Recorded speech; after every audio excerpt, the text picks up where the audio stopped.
Betul bahwa di Roma, konsul itu, anggota DPR itu dipilih. Karena ada problem, yaitu siapa yang harus didebat nanti kalau terjadi perselisihan di dalam pembuatan kebijakan publik.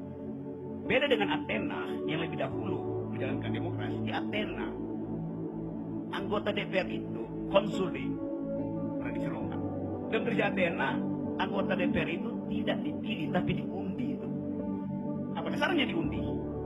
Karena dianggap setiap citizen punya kapasitas etis dan moral yang sama, punya kemampuan justice seperti diterangkan tadi Pak Gayus tadi yang sama.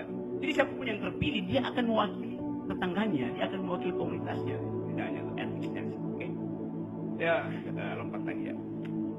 Dalam kisah Julius Caesar ada seseorang yang sering dikutip oleh Pak Karni, namanya Cicero, seorang konsul yang sekaligus menjadi semacam pengkritik dari pemerintahan Julius Caesar.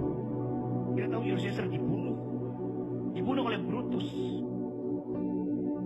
Orang anggap Brutus adalah pengkhianat, membunuh Caesar yang adalah presiden, yang adalah penguasa dari Republik Roma pada waktu itu.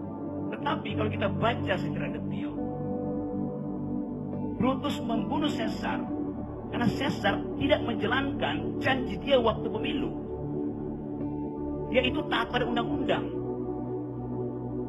Jadi Brutus bukan pengkhianat. Brutus membunuh karena Brutus ingat Caesar mengucapkan kepada Brutus, gua akan pakai konstitusi itu.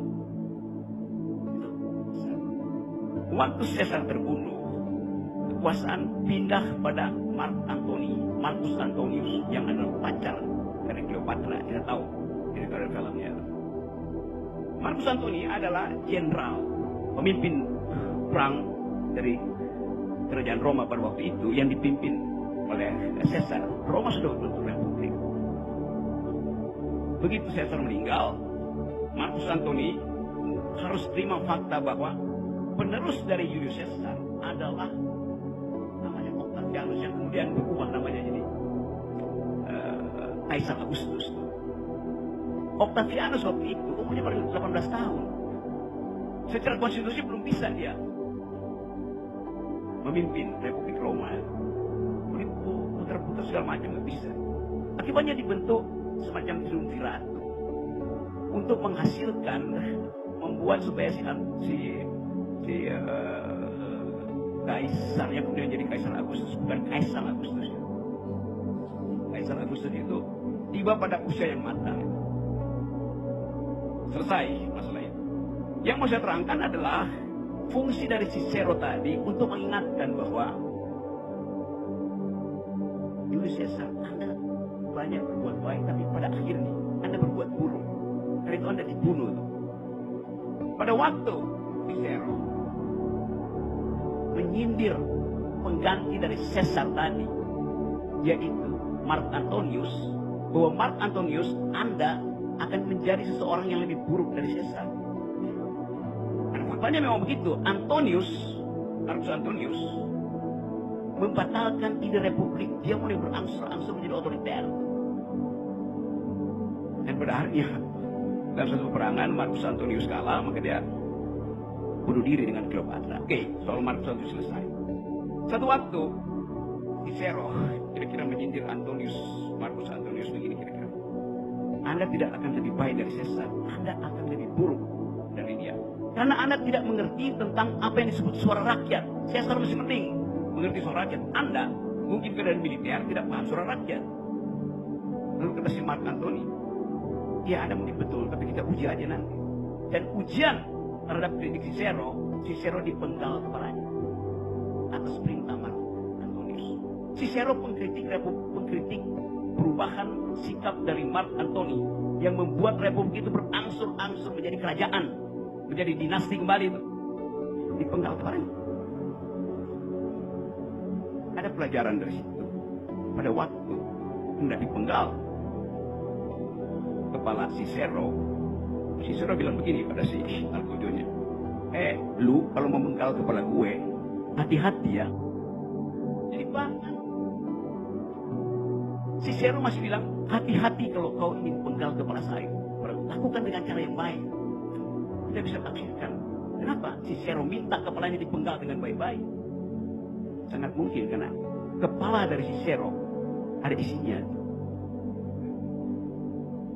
Ada kepala yang nggak ada isinya, pelangak-pelongo. Kita mau lihat bagaimana perjuangan untuk menghasilkan republik bahkan berakhir dengan pemenggalan kepala.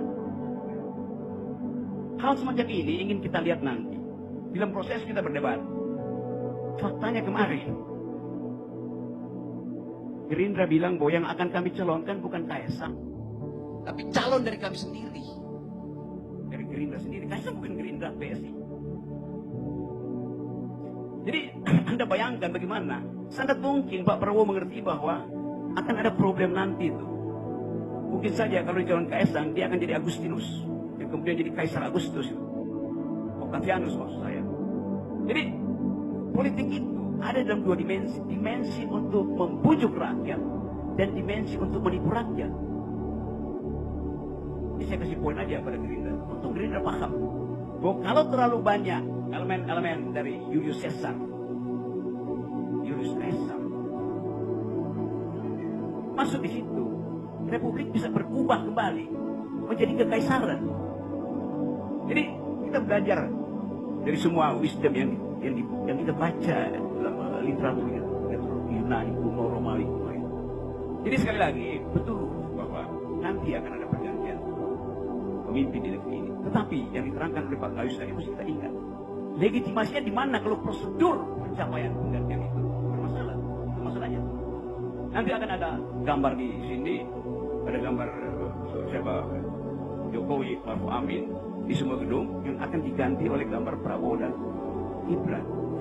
Foto berubah, fosil